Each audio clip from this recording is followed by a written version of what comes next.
베이비뉴스의 창립 CEO이시면서 편집국장에 겸임하고 계시는 소장섭 대표님 모시고 말씀을 나누도록 하겠습니다. 안녕하십니까? 네, 안녕하세요. 네. 네, 지금 저는 오늘 소장섭 국장님 베이비뉴스의 창립자이신 분 모시고 오늘 인터뷰를 하게 되었는데요. 소 국장님 원래는 이렇게 창업을 하셨던 게 아니고 직장 생활을 처음에 하셨다고 들었는데 학교 졸업하시고 직장 생활 하시고 어떤 계기로 이렇게 하시게 됐는지 좀 설명을 해주십시오. 네, 저는 이제 학교에서 영문과를 전공을 했고요. 네, 네. 예, 학교 다닐 때부터 기자가 꿈이었습니다. 네. 예, 그래서 학생 때부터 시민 기자 활동을 시작을 했었고요. 예, 졸업하자마자 이제 처음 그 직장 생활을 한 곳이 복지 전문지였어요. 네. 예, 복지 전문지에서 장애인 분야 파트를 맡아가지고 장애인 전문 기자로 일을 시작을 했고요. 한 2년 정도 일을 하다가 아예 이제 장애인 전문지 쪽으로 이직을 하게 됩니다. 네. 그래서 장애인 전문지에서 8년 정도 일을 했습니다. 그래서 한 10년 정도 그 직장 생활, 기자로서 직장 생활을 하다가 그 과정에서 이제 결혼도 하고 아이도 낳게 됐어요. 네, 네. 예, 아이를 낳게 되면서 새로운 세상이 또 보이는 거예요. 네. 예, 그 뭐 전혀 생각하지 못한 이 아이에 대한 존재가 굉장히 크게 다가왔고, 그래서 우리 아이를 위한 신문이 없다는 걸 좀 알게 되고, 그리고 나서 좀 준비 과정을 거쳐서 베이비뉴스라는 우리 아이들을 위한 신문, 우리 부모님들을 위한 신문을 좀 만들어 봐야겠다, 직접. 그렇게 생각을 하고, 지금의 베이비뉴스를 창간을 하고, 이제 11년째 운영을 하고 있습니다. 네. 그러니까 좀 더듬어 보면은 원래 학교 다니실 때 대학에서 전공은 뭐 신문방송과 이제 언론학을 하신 건 아니고 네. 영문학을 하셨었고 그러나 네. 그 대학 생활을 하시면서도 원래 기자가 목표셔서 시민기자 생활하셨다. 네. 시민기자라고 하시면 뭐 프레시안이나 오마이뉴스 이런 곳 활동하신 건가요? 이제 한 20년 전 얘긴데요. 네네. 이제 뭐 지금의 이제 닷컴 네. 일간지들이 인터넷 신문을 좀 만들기 시작했고요. 그렇죠. 그 네. 즈음에 근데 이제 이런 닷컴 회사들이 자체적으로 시민 기자들을 위한 인터넷 신문을 별도로 만들기 시작을 했어요. 네네. 그 당시에 이제 오마이뉴스가 네네. 인터넷 신문이 생겼고, 한겨레에는 한일 리포터, 네네. 동아일보에는 동아 이포터, 네네. 이런 인터넷 신문들이 생기기 시작했는데, 제가 활동한 곳은 한겨레 한일 네. 리포터라는 인터넷 신문에서 처음 이제 기사를 쓰기 시작했죠. 네. 그때가 이제 대학교 4학년 때, 네. 그 대학교 때 4학년 때는 그것만 했습니다. 아. 그 뭐 학점 이제 남은 것들이 좀 있긴 했는데, 일주일에 한 번 정도 학교를 갔고요.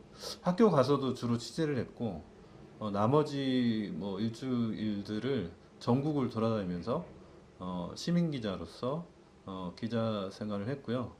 당시에 보면 여러 공동 취재단을 만들어서 동료 기자들하고 이렇게 취재를 많이 했는데, 그때 했던 것들이 뭐 10대도 사람이다, 이 서지혜 양이라는 그 중학교 학생이 있었는데 학교 폭력으로 이렇게 사망을 좀 하게 돼요. 네네. 그 사건을 좀 파고드는 취재도 했었고, 5월에서 통일로 이 5.18 민주화 운동 관련된 공동 취재단을 꾸려서 뭐 그 취재를 하기도 했었고요. 그다음에 부천 뭐 이런 국제 영화제 같은 그런 영화제 문화활동도 취재하시고. 공동 취재를 꾸려서 또 활동을 하기도 했습니다. 네. 그럼 아주 그 준비나 그 과정이 아주 자연스럽게 언론 이렇게 이어오신 건데요.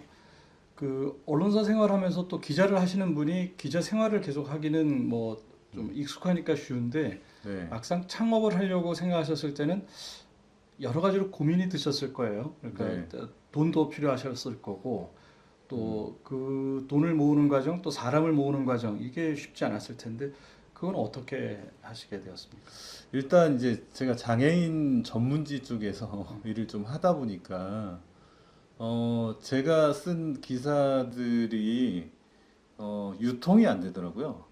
예, 제가 열심히 쓴 기사들이 더 많은 사람들한테 알려졌으면 좋겠는데, 그 전문지들이 좀 열악해가지고, 당시에 인터넷 신문도 없어서, 인터넷 신문을 이제 직접 만들고, 또 이제 우리나라 언론의 특성상 네이버나 다음 이런 포털과의 제휴를 해야만이 더 많은 사람들한테 기사를 좀 알릴 수가 있어요. 그래서 이 장애인 분야의 기사를 좀 더 알리기 위해서 이런 언론과의 제휴도 제가 직접 이렇게 뛰어서 성사시키고 그래서 인터넷 신문을 만들어서 이렇게 실제 이제 포털 뭐에 이제 넣어서 많은 사람들한테 알리는 이런 활동들 그걸 이제 직접 손수 다 했었거든요. 아, 네. 그런 것들이 바탕이 돼서 나도 신문을 좀 창간할 수 있겠다라는 좀 자신감은 있었고요. 그래서 아이 키우는 문제가 아이를 지금 안 낳는 이 저출생 문제가 굉장히 심각하잖아요. 네네. 예, 사회적 문제가 일단 사회적 니즈가 있는 거고 또 신문을 만들려면 또 다른 한 축이 광고 시장. 예, 광고주들이 또 있어야 신문이 또 운영될 수가 있는데 그렇죠. 그래서 베이비 쪽에는 이런 사회적 니즈도 있고 그다음에 광고 시장도 형성이 돼 있구나. 이런 생각을 하고 제가 신문을 창간을 한다고 하면 이쪽 베이비 쪽을 만들어야겠다라는 생각을 좀 아이 키우면서 하게 됐어요. 예, 그래서 주변 사람들한테 저의 계획을 좀 알리기 시작을 했고 거의 대부분은 좀 이렇게 힘들지 않겠냐. 예, 좀 이렇게 부정적인 반응을 많이 예, 보이시고. 걱정하시는 분들이 꽤 많았어요. 특히 이제 아이를 안 낳기 때문에 인구가 좀 줄어들기 때문에 광고 시장도 많이 위축이 될 거고 그래서 더 힘들 거다라는 좀 걱정을 좀 많이 해주셨는데 또 이제 또 한편으로는 지지해 주시는 분들도 되게 많았어요. 또 베이비 쪽 관련된 이쪽 시장이 아이들한테 굉장히 많이 적게 낳지만 투자를 또 많이 하기 때문에 또 이렇게 블루 오션이 또 될 수 있다. 그래서 신문도 역할도 많고 신문사도 잘 운영이 될 수 있을 거다. 그래서 저는 이제 긍정적인 얘기를 좀 많이 들었고요. 그래서 여러 사람들을 만나던 중에 저의 이제 지금 사업 파트너인 최규삼 공동 대표를 좀 만나게 됐는데 제 중학교 동창이고요. 이 최규삼 대표 같은 경우에는 웨딩 쪽에서 결혼 관련된 사업을 크게 했었고 한 직원 100명 정도 되는 회사를 직접 운영을 했었고 광고 대행사도 운영을 해봤고 또 육아 쪽 분야에서도 박람회를 이제 직접 주최하는 이런 경험들도 갖고 있어서 이분을 찾아가서 광고 시장을 사실은 이제 물어보려고 시장 파악을 하기 위해서 이제 만났던 건데 제 점심을 먹고 커피 한 잔 마셨는데 그날 저녁에 연락이 오더라고요. 이 사업 아이템이 너무 좋은 것 같은데 나랑 같이 해보자.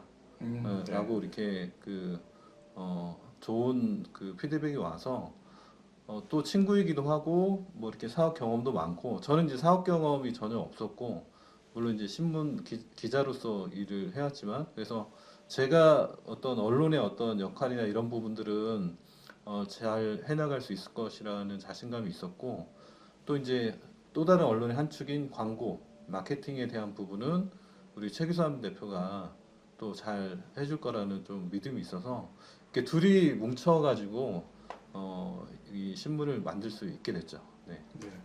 그러면 정리하면 원래 소 대표님께서는 언론을 혼자 한번 만들어 보려고 주변에 투자자를 좀 구하는 정도 혹은 또 필요한 정보를 배우거나 익히기 위해서 사람들 만나는 중에 지금의 파트너를 만나셨다. 그리고 창업하실 때는 결국은 두 분이 같이 공동 창업을 하신 건가요? 네, 맞습니다. 원래 이제 제가 도메인도 따고 사이트도 이제 아는 후배와 함께 좀 만들고 있었고요. 웹사이트 구축을 이미 하고 계셨고. 이미 이제 저는 제 나름대로 계획을 갖고 출발을 좀 하고 있었는데 사실은 이제 그 이 사업이라는 게 뭔지 몰랐고 지금 되돌아보면 되게 힘든 길이었는데 일단 뭐 그때는 자신감이 좀 넘쳤고 좀 잘 될 거라는 생각들을 많이 했었기 때문에 그렇게 준비하던 중에 이제 진짜 전문가를 만난 거죠. 예, 사업 쪽에 저보다 일찍 이 사업을 좀 오랫동안 해왔던 이게 좋은 파트너를 만나서 둘이 이제 뭉쳤고 그 다음에 투자자를 좀 모아서 이제 주식회사를 설립을 할 수 있게 된 거죠. 네. 몇 년도에 설립하신 거죠? 2010년 그 회사 사업자 등록증이 나온 거는 2010년 8월입니다. 네. 예, 그 저희가 우리 최기삼 대표와 만난 거는 제가 한 5월쯤에 만나서 제가 이제 사이트를 어느 정도 많이 구축을 해놨기 때문에 한 3개월 정도 마무리를 해서 그 8월부터는 뉴스 서비스를 시작을 했습니다. 실제 사이트를 만들어 뉴스 서비스를 하고 뉴스 서비스를 하던 중에 사업자 등록을 내고 9월 1일 날 실제 이제 창간을 하게 된 거죠. 네. 근데 제가 기억하기로 네. 제가 사무실 이렇게 방문도 하고 그랬었는데 몇 년 전에 그 종이신문도 발행을 하셨는데 네. 그럼 처음에도 종이신문도 발행을 하신 건가요? 이제 순서는 그 2010년 9월 1일에 인터넷 신문을 먼저 창간을 했고요. 그 다음에 그 종이 신문은 그 다음에 2월에 네. 예, 창간을 했습니다. 한 6개월 정도 좀 텀을 두고 창간을 했는데 일단 인터넷 시대니까 당연히 인터넷 신문이 기본이었고 근데 이제 그 이쪽 베이비 시장의 특징을 보면 육아박람회라는 행사가 베이비 페어라는 행사가 굉장히 자주 열리고 그 행사 할 때만 한 10만 명씩 이렇게 많이 모였어요.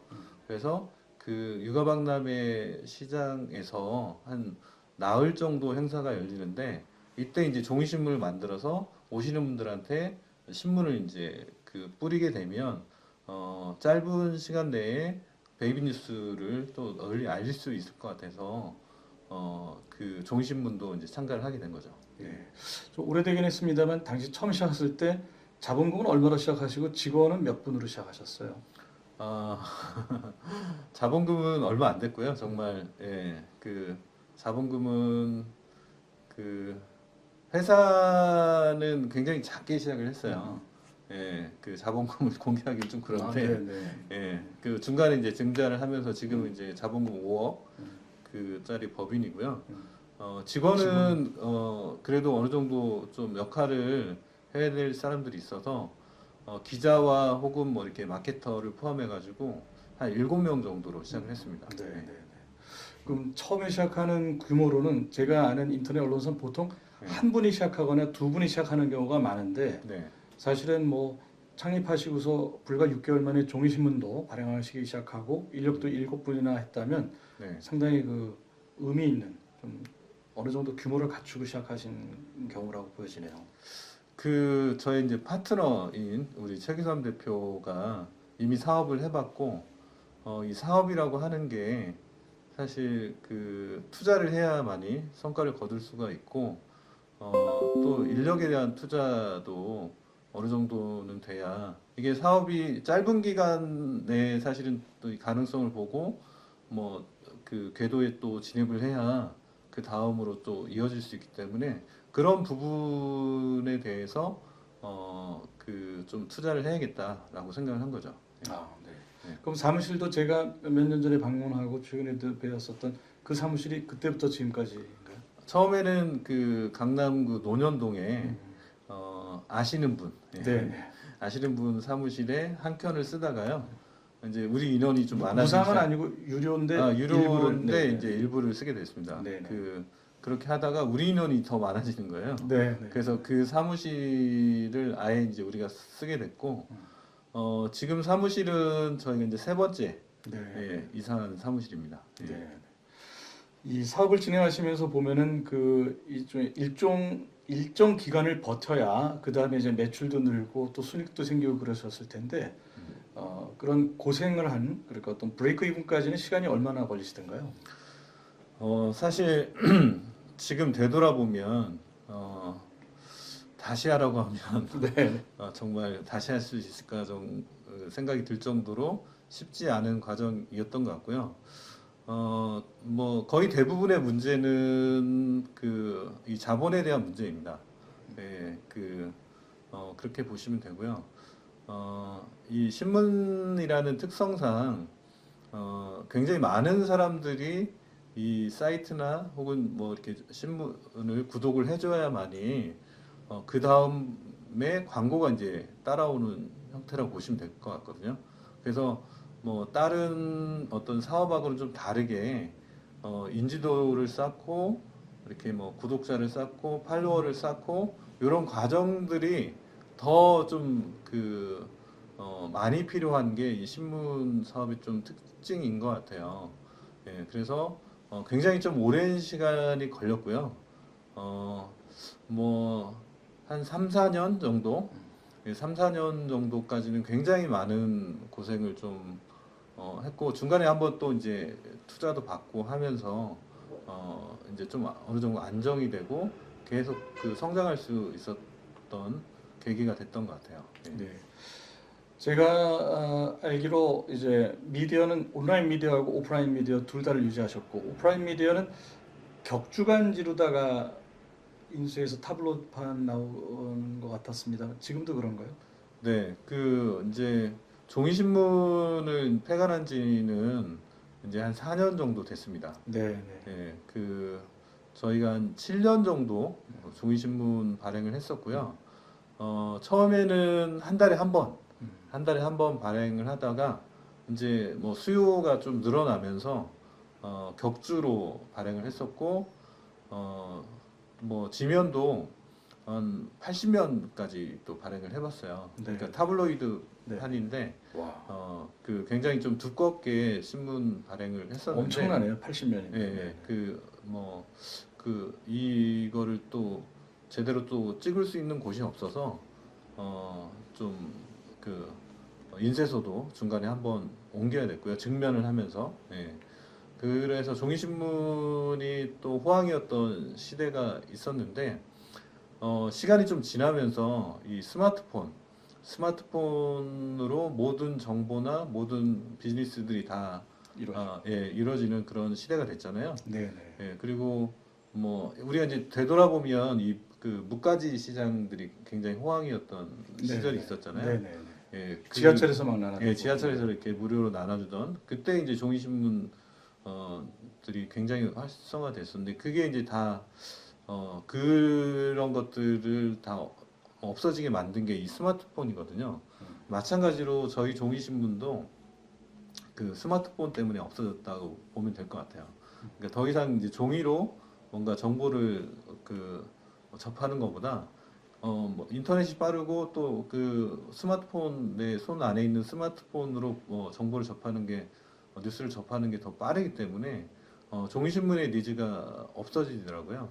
처음에는 저희가 이제 무료로 신문을 많이 뿌렸고 그렇게 해서 널리 알려지면 유료 구독자들이 많이 늘어날 것이라고 생각을 했었는데 그렇지 않더라고요. 그 사이에 이제 스마트폰 저희가 돼서 유료 구독자들이 늘어나지 않기 때문에 종이신문은 또 인쇄비가 또 엄청나게 많이 들어갑니다. 그렇죠. 종이값 그래서 자체도 들고 제작비도 많이 들고. 그래서 이 종이신문을 좀 접고 그 대신 우리가 새롭게 생각을 한 거는 영상이었습니다.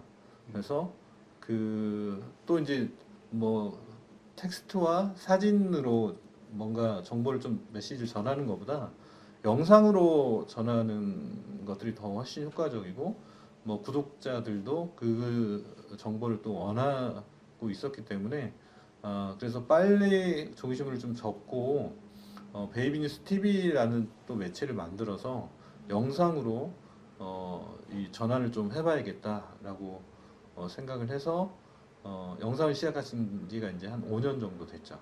그럼 그 맞물려 있는 거네요. 네. 종이 폐간과 네. 영상 미디어 출범하는 것이. 네. 그럼 법인은 하나고 그럼 미디어가 지금 두 개인 셈이네요. 뭐 베이비뉴스 TV라고 했지만 별도의 이제 미디어가 있는 건 아니고요. 저희 베이비뉴스 사이트에서 영상 뉴스들도 다 같이 볼 수 있고요. 예. 그리고 그것을 네. 네이비 뉴스 플랫폼에도 올리시고 유튜브 네. 같은 소셜 미디어에도 같이 영상 올리시고요. 네. 그 이제 또 이제 그 언론의 어떤 환경이 좀 변하는 게 예전에는 뭐 종이신문 부스가 얼마냐고 이렇게 물어봤다가 이제 홈페이지라는 게 생기면서 홈페이지에 뭐 하루 방문자가 얼마냐, 월간 방문자가 얼마냐 이런 걸 좀 많이 물어봤다가 지금은 아예 그걸 물어보지 않죠. 소셜 미디어 그러니까 페이스북, 뭐 인스타그램 그리고 동영상 채널 중에는 유튜브, 뭐 네이버 TV, 카카오 TV 이런 채널들의 어떤 팔로워들이 있습니다. 구독자. 근데 이제 그거는 다 노출돼 있어요.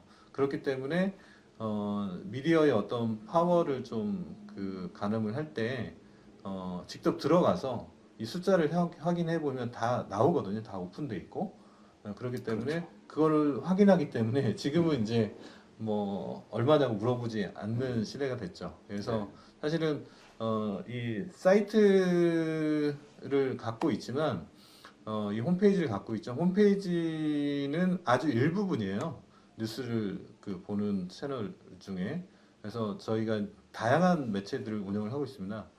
신문사긴 하지만 카페도 운영을 하고 있고요. 블로그도 있고, 그 다음에 네이버 포스트라는 채널도 있고, 카카오 스토리라는 채널도 있고, 그 다음에 카카오 플러스 친구라는 채널도 있고, 그 다음에 영상 채널로는 유튜브, 네이버 TV, 카카오 TV 이렇게 한 인스타그램도 하시고. 예, 인스타그램 한 10개 이상의 매체 미디어를 동시에 운영을 하고 있어요. 그래서 뉴스를 구독하시는 분들이 자기가 원하는 채널에서 자기가 좋아하는 채널에서 뉴스를 좀 볼 수 있도록 이렇게 다양한 채널을 운영해야 되는 이런 상황이고요. 지금 그런 채널들의 팔로워들을 총 합하면 지금 한 80만 와. 정도 네. 되고 있습니다. 좀 비교를 위해서 가령 현재는 뭐 직원 수가 어느 정도로 늘어나셨습니까? 직원 수는 저희가 최대로 많았을 때가 37명까지 네. 늘어났다가 네. 사실 이제 작년이 굉장히 코로나 팬데믹 때문에 그렇습니다. 힘들었죠. 예. 코로나 때문에 언론 시장도 굉장히 많이 위축이 됐고요. 네. 특히 이제 베이비 뉴스 같은 경우에는 오프라인으로 굉장히 다양한 일들을 많이 해왔었습니다. 뭐 서울시와 함께 다둥이 마라톤이라는 한 10,000명짜리 행사도 네. 한 5년 정도 해왔고 유모차는 가고 싶다 이런 대형 캠페인도 7년 동안 해왔고 아주 유명한 또, 행사죠. 네네. 그리고 맘스 클래스라고 우리 임산부들을 위한 강연이라고 보면 되는데요. 오프라인 클래스. 오프라인 네. 클래스 한 300명, 400명 이렇게 한번 할 때마다 오는 행사도 한 500회 정도까지 했습니다. 근데 그런 행사들을 다 못하게 된 거죠. 그리고 그런 사업 분야가 다 또 없어지게 됐고 그렇게 하면서 작년에 좀 인원들이 많이 줄어서 지금은 한 20명 그래도 정도까지 많이 많은데. 줄어든 상태라고 보시면 될 것 네. 같습니다. 뭐 매출 추이는 어떻게 변화가 있었습니까? 매출 추이는 일단 신문은 가장 기본적인 게 광고 시장이라고 보시면 되고요. 뭐 종이 신문 이런 구독 그런 매출은 거의 없었다고 보시면 돼요. 사실은 유료로 뭔가를 구독하려고 그거는 이제 저희만의 문제가 아니라 그렇죠. 기존 언론사들도 다 마찬가지죠. 일간지들도 다 똑같다고 보시면 될 것 네. 같고요.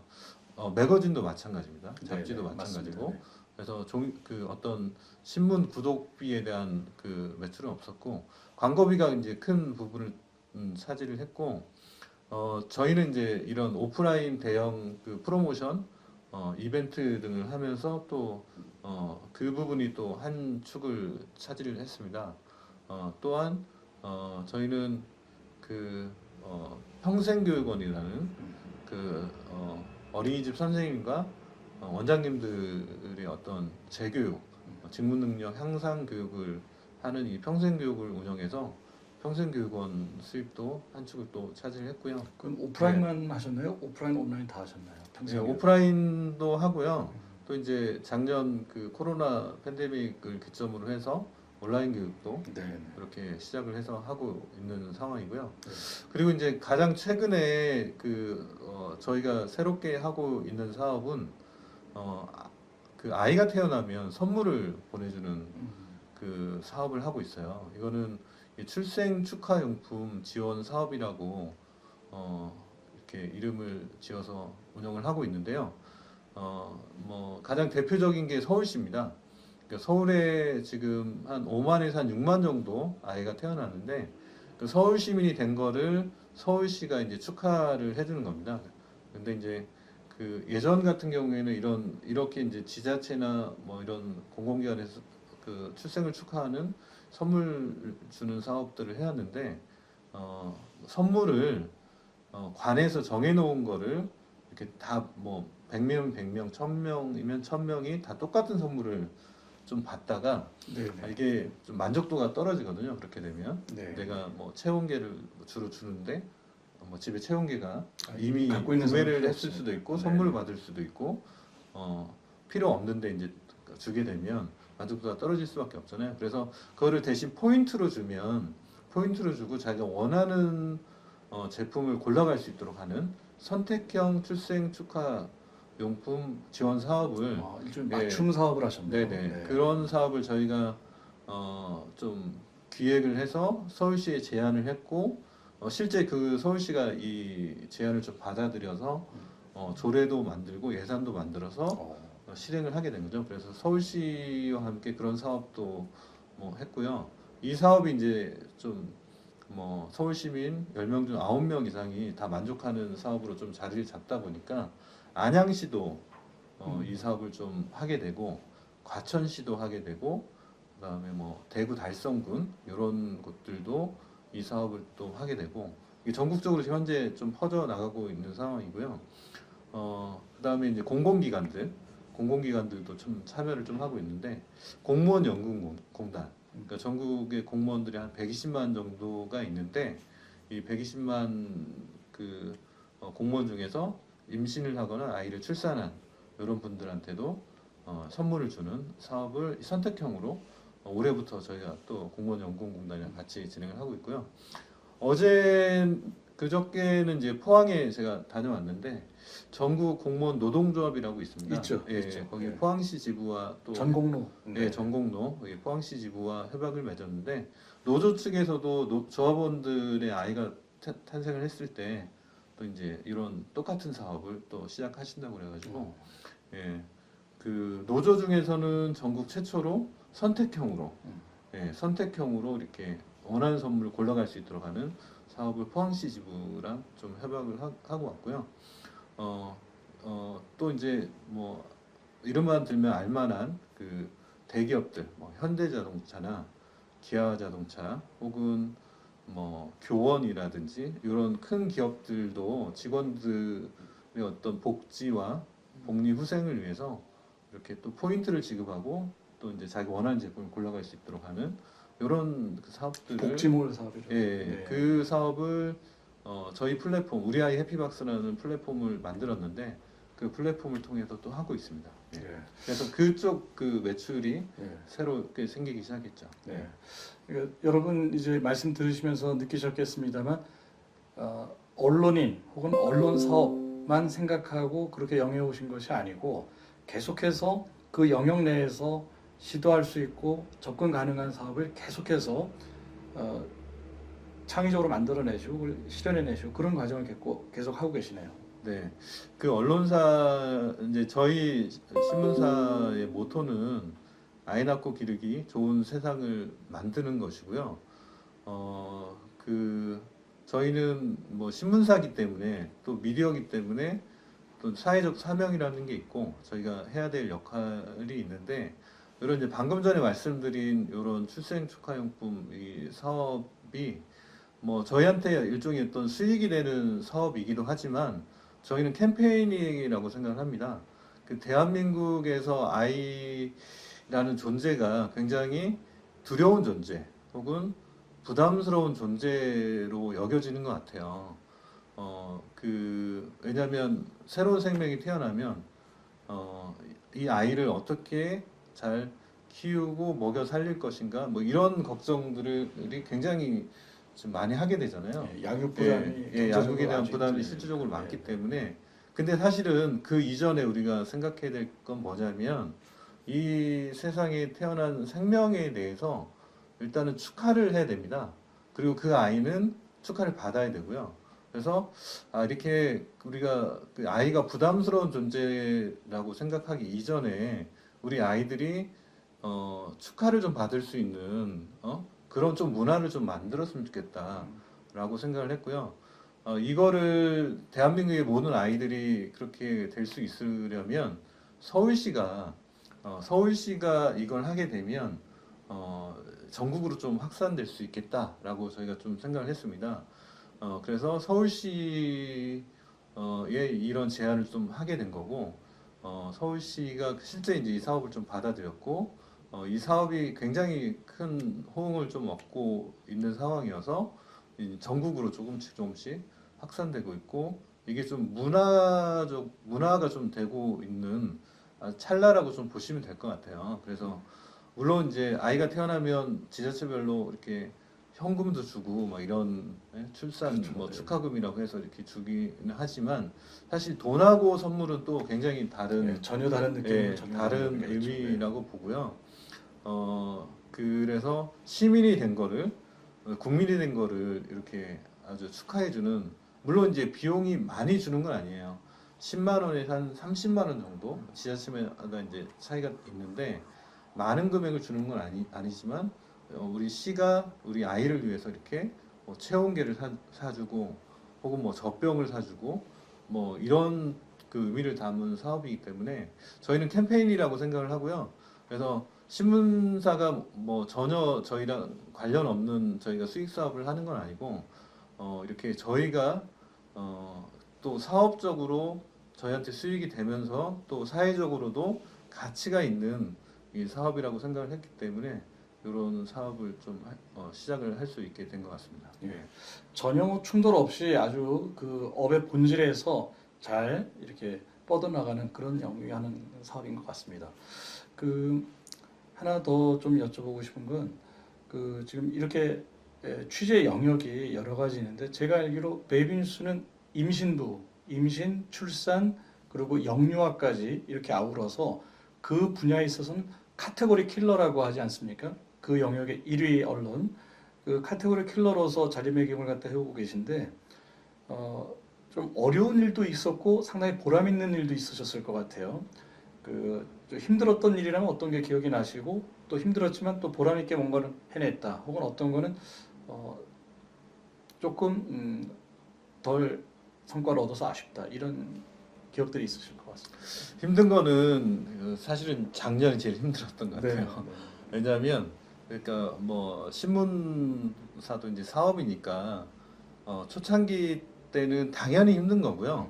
당연히 사실은 이제 우리는 아주 뭐 작은 매체이고 이름을 알리고 계속 커 나가야 되기 때문에 아직 수익이 없고 하기 때문에 당연히 힘든 건 너무 당연한 거고 당연히 그런 과정을 거쳐야만이 또 뭐 좋은 날이 오는 거니까 당연한데 작년에 이제 코로나가 터지면서 힘들더라고요 정말로. 예. 오프라인 활동들을 다 네, 못 하게 되니까. 오프라인이 사실은 굉장히 많은 저희의 또 매출에서 그 몇 프로 정도나 차지했었나요? 한 60%까지 네, 그럼 엄청나네요. 차지를 했기 때문에 이 사업을 전혀 못하게 되다 보니까 또 이제 우리가 또 이 비대면 언택트 이런 또 준비가 안 돼 있었거든요. 그렇죠. 어디나 다 안 돼 있었죠. 지금은 저희가 이제 이런 그 엄마들을 위한 이렇게 강연들도 유튜브 라이브 형태로 좀 능수능란하게 좀 할 수 있게 됐지만 작년은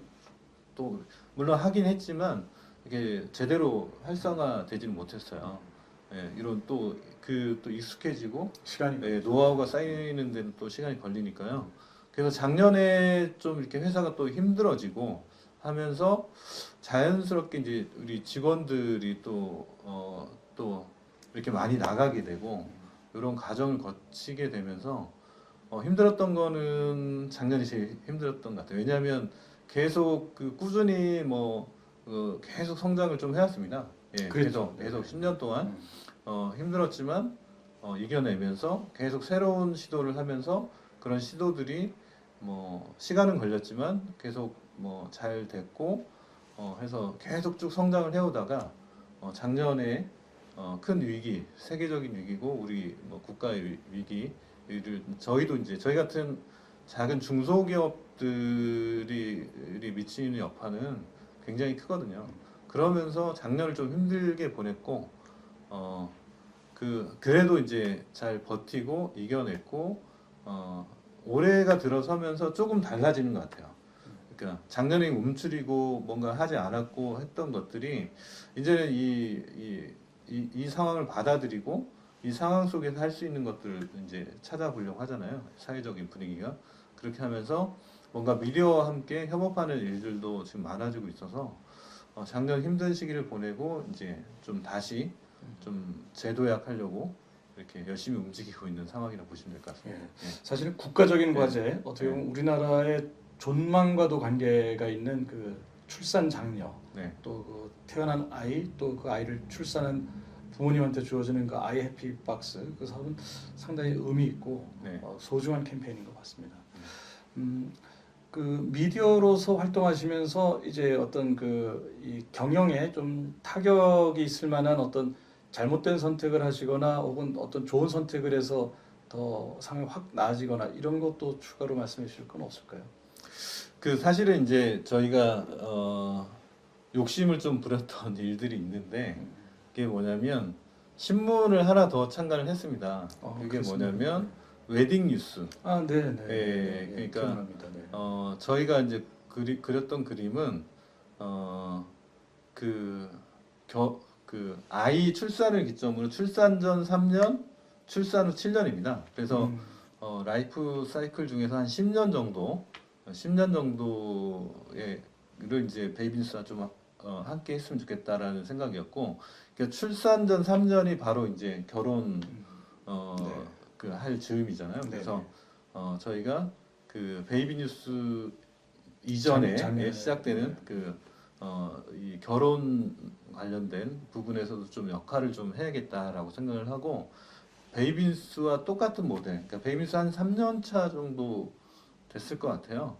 그 즈음에 이제 웨딩 뉴스를 좀 만들어서 그러니까 베이비뉴스는 이제 어느 정도 정착이 돼가고 있고 그렇죠. 이런 흐름이었고 웨딩 뉴스도 만들어서 잘 해봐야겠다라고 생각을 하고 웨딩 뉴스 참관을 해봤습니다.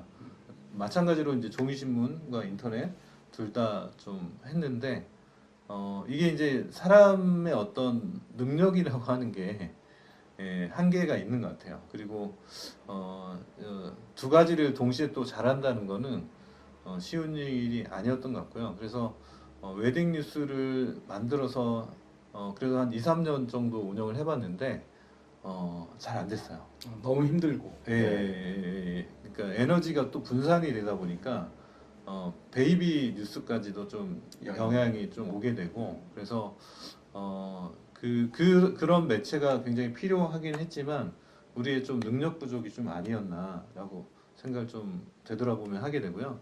그래서 웨딩 뉴스를 이렇게 좀 만들어서 이렇게 좀 동시에 웨딩 뉴스와 베이비 뉴스를 잘 키워보려고 했던 거가 좀 저희로서는 좀 패착이 아니었나. 네. 준비가 좀 덜 된 상태에서 또 에너지나 이런 여력이 좀 부족한 상태에서 이렇게 사업 확장을 좀 하려고 하다 보니 좀 무리였군요. 무리가 됐고 그러니까 뭐 베이비 뉴스에서 벌어서 웨딩 뉴스로 투자를 해야 되는 이런 구조가 이제 되다 보니까 베이비도 더 성장을 해야 되는데 사실 한 곳에 집중해서 더 새로운 것들도 이렇게 갔어야 되는데 그걸 하지 못했던 거 되돌아보면 그 부분이 좀 아쉬움으로 남는 지점인 것 같아요. 네. 그리고 제가 기억하기로 미디어답게 뭔가 이제 권력에 좀 도전한다고 할까요? 권력의 상층부에 있는 어떤 취재를 하시면서 좀 어려운 일을 갖다 해내고 그 추진하시는 과정이 힘들었다고 저는 이렇게 네, 들었습니다. 기사 쓰는 부분에 있어서는 그 부분은 이제 저희의 존재의 그 이유이기도 하고요. 그 뭐 정부든 사회든 혹은 뭐 개인이든 뭔가 잘못된 부분이 있고 그거를 저희가 지적하고 잘 할 수 있도록 뭐 대안을 제시를 하는 거는 저희 그 언론사가 해야 될 일이라고 생각을 합니다. 그래서 뭐 이쪽 그 공공기관이라든지 그러니까 육아 분야에 관련된 그런 공공기관이라든지 뭐 이런 데들도 사실은 뭐 평소에는 좋은 관계로 뭐 협업도 하고 뭐 이런 적이지만 거기서 무언가 잘못된 일을 뭐 했다고 하면 당연히 지적을 할 수밖에 없고요. 그런 것들을 서슴지 않았던 것 같아요. 저희는 예. 그 왜냐하면 또 기업도 마찬가지고요. 기업도 뭐 아이들 먹는 그 음식 같은 것들을 잘못 만들거나 혹은 뭐 생활용품 아이들이 쓰고 이제 가족들도 모두 쓰는 뭐 가스기살균제 같은 그런 생활용품도 아이의 생명을 위협을 하거나 이런 적이라고 하면 저희가 뭐 끝까지 좀 파고들어서 기사를 써왔고요. 그런 것들이 이제 관계가 당연히 안 좋아질 수밖에 없고 뭐 저희한테도 뭔가 영향을 좀 미칠 수밖에 없지만 그럼에도 불구하고 저 베이비뉴스의 어떤 역할은 그런 기사를 쓰는 것이고 그런 부분에 대해서는 지금까지 한 번도 흔들림 없이 저희가 써야 될 기사들을 계속 그 쓰려고 노력을 해왔고 지금도 마찬가지로 그렇게 하고 있습니다. 예, 보시는 분들 이해를 돕기 위해서 말씀을 드리면 요즘은 우리가 아는 아주 오래된 그야말로 100년 가까운 아주 50년 이상 큰 신문들 그런 곳들도 취재원 아니라 그 광고주한테 상당히 많이 눈치를 보고 또 써야 할 기사를 못 쓰고 또 썼던 기사도 게시를 했다가도 다시 내리는 이런 일들이 많이 있습니다. 그런데 전문 영역에서 아직은 규모가 아주 크지는 않고 지금 성장하고 있는 베이비뉴스를 끌고 가시는 소장섭 대표님께서 이렇게 올곧게 어떤 권력에 대해서도 잘못하는 부분을 비판하고 그것을 알리고 이런 노력을 계속하시면서 제가 알기로도 어떤 불이익을 겪으신 일들이 있는데 그럼에도 불구하고 관계가 나빠지고 때로 불이익을 겪더라도 그래서 계속해 나가신다는 건 대단히 존경스럽고 오히려 그래서 미디어로서 계속해서 더 오랫동안 100년, 200년 갈 수 있는 미디어를 만들어내고 계신 것 같습니다. 그 100년 가는 언론을 좀 만들고 싶었고요. 그게 이제 그 저희의 꿈이었고요. 처음 스타트를 할 때 사실 100년 이상 된 미디어가 거의 없죠. 거의 없습니다. 네. 예, 그래서 한 100년은 갈 수 있는 미디어를 만드는 것이고 사실은 우리는 뭐 1년, 2년, 3년 저희 해봤자 이제 11년이 됐거든요. 그래서 10분의 1 정도를 왔다라고 생각을 하고 있고 그래서 저희의 근간은 뭐 이런 여러 가지 비즈니스 뭐 이런 사업들도 하지만 신문입니다. 그래서 저희의 고유의 역할 그 저희의 어떤 미션을 좀 잃지 않으려고 하는 게 저희의 자세고요. 예. 그런 자세에 대해서는 흔들림이 좀 없었던 것 같습니다. 예, 마지막으로 여쭤보고 싶은 거는 지금 시청하시는 분들 중에는 창업을 바로 시작하려는 분도 계실 수가 있고 또 학생 여러분들 중에는 지금은 아니지만은 좀 시간이 지나서 또 취업하고 직장을 다니다가 어느 순간인가 창업을 하려고 생각할 텐데요. 그 창업을 앞두고 있는 인생 후배 혹은 인생 후배는 아닐지라도 창업의 후배분들께 창업하기 전에 뭐뭐뭐는 해라, 뭐뭐뭐는 하지 말아라 이렇게 do's, don'ts 이렇게 좀 권해 주실 게 있을 것 같습니다. 그냥 저의 경험을 네. 예, 빗대어서 좀 말씀을 좀 하면 이 비즈니스맨들은 굉장히 긍정적이어야 된다고 생각합니다. 네. 예, 그래서 처음에 창업하려고 할 때 예, 사람들이 막 예. 부정적으로 말리고 네. 하지 말라고 우려해 주시는 거 네. 극복하기 위해서도요. 네, 일단 뭐 조사를 열심히 해야 되고요. 그 비즈니스 모델은 굉장히 독창적이고 야 된다고 생각을 하고요. 물론 이제 그거는 열심히 준비를 하실 텐데 그런 자신의 생각들을 주변 사람들하고 공유를 하는 게 굉장히 중요한 것 같아요. 그래서 설사 부정적인 피드백을 네, 받더라도 맞습니다. 네. 그래서 처음에 내가 열심히 준비해서 준비한 이 사업 아이템을 주변 사람들하고 나누면서 부정적인 의견을 주시는 분들이 있을 거고 또 긍정적인 의견을 주시는 분들이 있을 텐데 부정적인 의견을 주시는 분들의 의견을 잘 들었으면 좋겠어요. 네, 거기에 그 포인트가 있다고 생각을 하거든요. 왜냐하면 이분이 부정적인 얘기를 해주셨는데 이 부정적인 이 사람이 얘기한 이거를 극복할 수 있는 방안이 무엇인가? 어떻게 하면 이 사람을 바꿔서 내가 설득을 할 수 있을 것인가? 거기에 그 사업의 성패가 있고 포인트가 있다고 생각을 하거든요. 그래서 뭔가 사업을 준비를 하시거나 고민을 하시고 있으신 분이라면 물론 자기 이 과정이 필요합니다. 굉장히 많은 준비와 공부와 이런 과정을 거쳐서 사업 모델을 비즈니스 모델을 만들고 어느 정도 준비가 됐다고 하면 주변 사람들의 공유를 하시고 이 긍정적인 피드백은 자기 자산으로 삼으시고 자기의 어떤 이 끌고 나갈 에너지로 삼으시고 또 부정적인 피드백도 이 사업에 사실은 그렇게 뭔가 딱 비즈니스 모델을 들었을 때 이 부정적인 느낌이나 혹은 뭐 어떤 구체적인 지적일 수도 있는데요. 그런 것들이 틀린 게 아닙니다. 아주 정확한 것들이거든요. 예리한 지적일 수 예, 있죠. 네. 예, 왜냐하면 대중들하고 다 만나야 되니까 이 사업이 네. 예, 그래서 그거를 좀 어떻게 하면 이거를 좀 극복할 수 있을 것인가 그런 부분들을 이렇게 또 그 아젠다로 갖고 또 주변 사람들한테 또 공유를 하는 이런 과정들이 꼭 필요할 거라고 생각을 하고요. 그렇게 해서 실제 이제 이 스타트를 하게 되면 그 다음부터는 뒤를 돌아보지 말고 무한 긍정을 갖고 달려 나가야 된다고 생각을 합니다. 왜냐하면 안 된다고 생각하면 안 될 수밖에 없는 것 같아요. 발이 앞으로 잘 안 나가죠. 된다라고 생각을 하고 그렇게 해도 사실 안 되는 게 이 사업이고 비즈니스거든요. 태반이죠. 그래서 또 좋은 파트너를 만나야 되고요.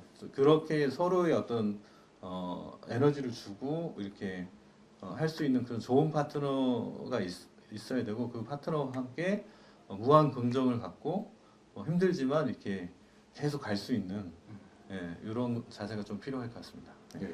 지금 말씀 중에 또 의문이 좀 들어서 가령 처음에 이제 의견을 공유하는 게 중요하다고 하셨는데 그때 구체적으로 사업 계획서를 만들어서 그걸 보여드리면서 1대1로 혹은 1대 두세 명 상대로 이렇게 사업 계획서를 보여주시면서 설명하셨나요? 아니면 네, 그냥, 맞아요. 그렇게 하셨습니까? 네, 제가 이제 저 혼자 준비할 때 사업 계획서를 좀 만들었어요.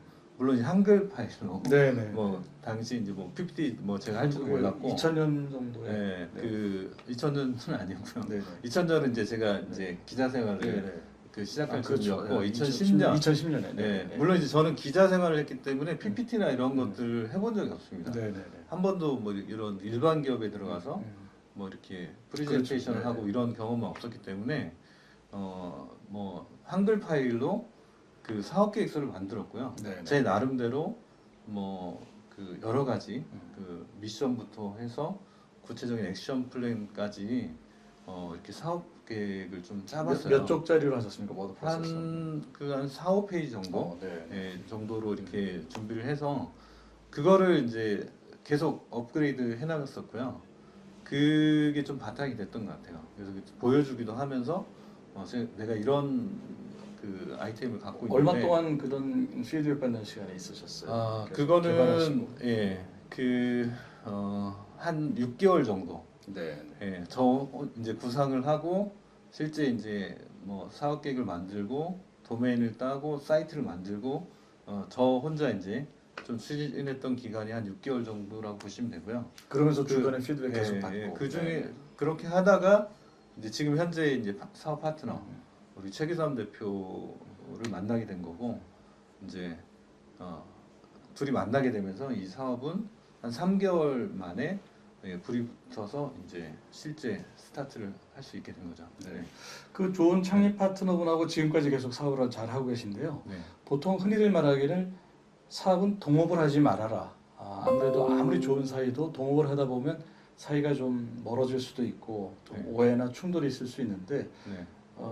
지난 10년, 11년 동안 전혀 충돌이 없지는 않으셨을 것 같은데 네. 그걸 어떻게 극복하고 또 동업을 할 그 앞으로 창업 후배분들에게 어떻게 극복하는 게 좋겠다. 네. 본인의 경험과 좀 조언을 주신다면.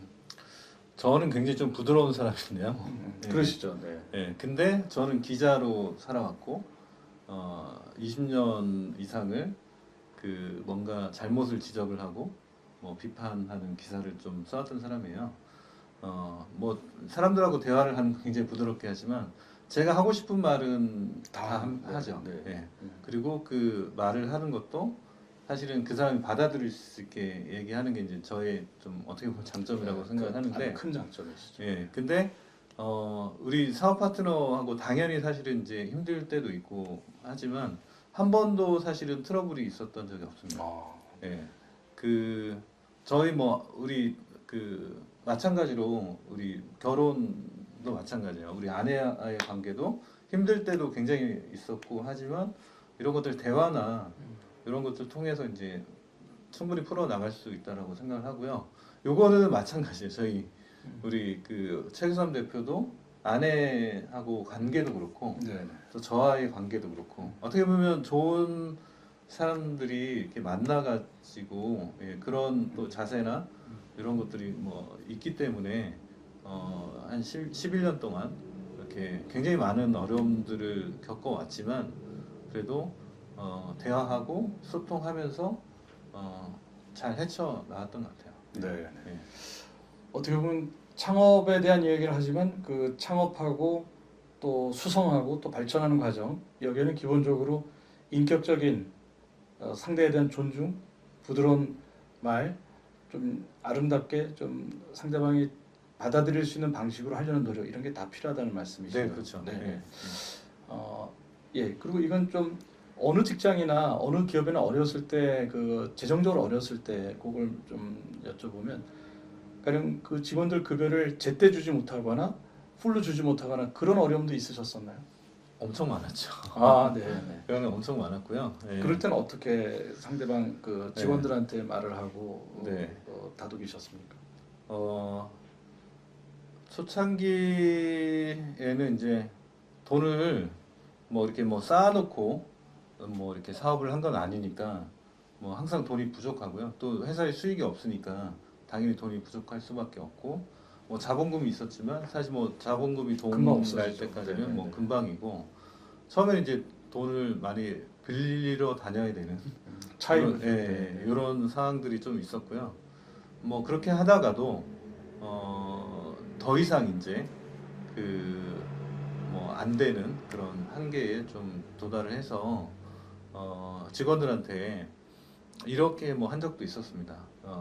지금부터 언제가 될지 모르겠지만 월급의 50%만 지급을 하고 나머지는 좀 나중에 좀 지급을 할 수밖에 없겠다. 이런 왜냐하면 그렇게 하지 않으면 이 회사 자체가 지금 무너질 존속할 수가 없다. 존속할 수가 없는 상황이어서 그 힘들지만 그렇게 우리가 양해를 좀 구해야겠다. 이런 거를 이제 전 직원들한테 사실은 이제 우리 뭐 사업 파트너와 그렇게 하지 않으면 이 회사는 지금 문을 닫아야 되는 상황이기 때문에 그렇게 했던 적도 있었고요. 물론 이제 다 잘 받아들이던가요? 그렇지 않고요. 네. 왜냐하면 본인들의 이제 생활이 있으니까. 생활이 있고 플랜이 있기 때문에 네. 바로 이제 당장 그만두겠다라고 했던 그 사람들도 있었고 같이 한번 해보자라고 으쌰으쌰 해보자라고 했던 사람들도 있었지만 그 기간이 좀 이렇게 길어지고 하니까 어느 정도나 길어졌나요? 뭐 꽤 오랫동안 갔었던 것 같고요. 1년 이상. 예, 뭐 그 여러 해였나요? 1년까지는 안 갔었는데 네네. 예, 그뭐 1년 뭐 되기 한 6개월, 한 7개월 사이에 이제 뭔가 새로운 우리가 돌파구를 찾아서 문제 해결을 좀 했지만 한 3개월, 4개월 네. 정도 되니까 사실 이제 다 어떻게 보면 그 멤버들이 일일이 하고 이별을 할 수밖에 없는 그런 상황이 오더라고요. 네. 예. 그러니까 정말 고통스럽고 힘드셨을 것 같습니다. 네. 그 굉장히 좋은 이 창업과 관련된 지원 프로그램들이 엄청나게 많은 것 같아요. 많습니다. 네. 예, 그 스타트업들을 위한 이런 그 뭐 벤처 캐피털 이런 것들이 굉장히 사실은 그런 문화가 네, 네, 네. 사실은 저희가 처음 한 10년 전하고 또 다르게 그 사이에 나라에서 많이 지원을 네, 해주고 나라에서도 있죠. 네, 뭐 이런 네, 스타트업 지원 프로그램도 굉장히 네. 많아졌고 네, 굉장히 많습니다. 또 이제 기업하고 같이 하는 프로그램도 네, 네. 많아졌고 기업에서도 많아졌고 큰 기업들도 이제 이런 상생 VC 프로그램을 를 만들어서 네. 그런 것들이 굉장히 많이 있어요, 사실은. 그래서 그런 프로그램들을 활용을 해서 사실 자본을 이렇게 확보를 하는 저희는 사실 뭐 그렇게 해서 이 회사를 좀 만든 건 아니었거든요. 그래서 지금 뭔가 이 창업을 준비를 하고 계시다고 하면 지금은 이제 또 이제 조금만 더 찾아보시면 그런 것들 이미 뭐 저희보다 더 훨씬 더 많은 정보를 갖고 창업을 준비하시는 또 이제 사무실을 또 주는 프로그램도 있고 그렇죠. 네, 네. 네, 그런 프로그램들이 굉장히 많이 있어서 그런 제도들을 또 활용을 하고 근데 이제 중요한 거는 이 내 사업의 어떤 비즈니스 모델인 것 같아요. 그게 이제 뭔가 그 너무 소비자들로부터 이렇게 수상적이고 네, 네. 뭐 이렇게 한 게 아니라 굉장히 구체적이고 뭐 당장 실행에 옮길 수 있는 정도까지 나의 비즈니스 모델을 되게 구체화시키는 거. 요게 이제 중요한 것 같고요. 그런 것들이 잘 준비가 있다고 하면 지금은 이렇게 다양한 자본금 구하기는 예전보다 훨씬 예, 쉬워졌다. 훨씬 더 좋아졌고 네. 충분히 어떤 이게 준비가 돼 있다고 하면 그게 이제 가장 우선이라고 보는 겁니다. 그래서 나의 비즈니스 모델을 굉장히 구체화하고 실행 가능한 수준으로 만들어 놓는 거.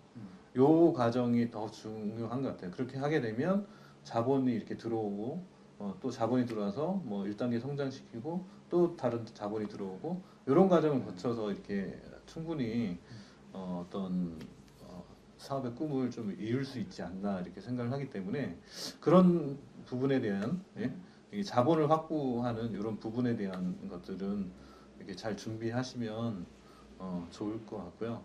그리고 이제 유튜브, 네, 네. 예, 유튜브 모든 것들이 다 이제 스마트폰으로 들어갔고 지금의 이제 이 시장이 또 유튜브로 동영상을 좀 옮겨가고 있거든요.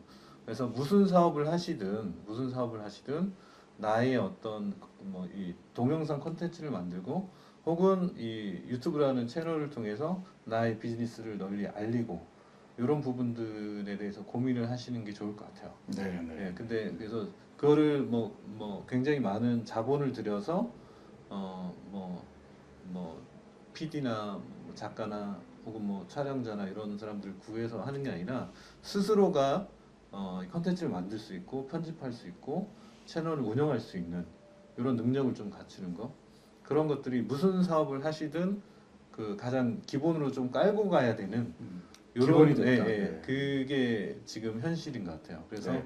그 부분도 좀 놓치지 않으셨으면 좋겠습니다. 네, 정리하자면 역시 중요한 거는 긍정적인 마인드로 본인이 실행 가능한 아주 구체적인 비즈니스 모델을 먼저 잘 만들라는 말씀이고 자본이 없어서 사업을 포기하지는 말라. 얼마든지 자본을 대줄 수 있는 정부나 기업에서 준비하는 그런 프로그램들이 있으니 그 프로그램을 좀 잘 알아보라는 말씀. 그리고 마지막으로 이제 그러한 것들을 해가는 과정에서 좋은 파트너를 또 만나는 것 중요하다는 말씀을 오늘 인터뷰 중에 여러 번 말씀하신 것 같습니다. 예, 혹시 또 하실 말씀이 있으신가요? 거의 다 말을 한 것 네, 같아요. 예. 예. 이 사업 해오시면서 가장 보람 있었던 일 혹시 기억나시는 거 너무 많겠습니다만. 예, 굉장히 많고요. 네네. 그 사실 신문사는 뭐 기사를 잘 썼다고 해서 뭔가 뭐 보상이 따라오거나 그런 것들이 많지는 않은데요. 스스로 그래도 이제 그 사회적으로 좀 인정을 해주는 게 뭐 상을 주는 겁니다. 네네. 예, 그 여러 뭐 기관이나 단체, 뭐 정부에서 이런 상을 주는 건데요. 우리 기자들이 굉장히 많은 상들을 좀 받았어요. 네네. 뭐 국제적인 기구인 엠네스티 인권상도 저희가 국제사면위원회 엠네스티에서 예, 받으셨어요. 예, 예, 네. 엠네스티 상도 좀 받았고 뭐 보건복지부나 뭐 이런 장관상이라든지 뭐 그런 장관상은 좀 여러 차례 받았고 네.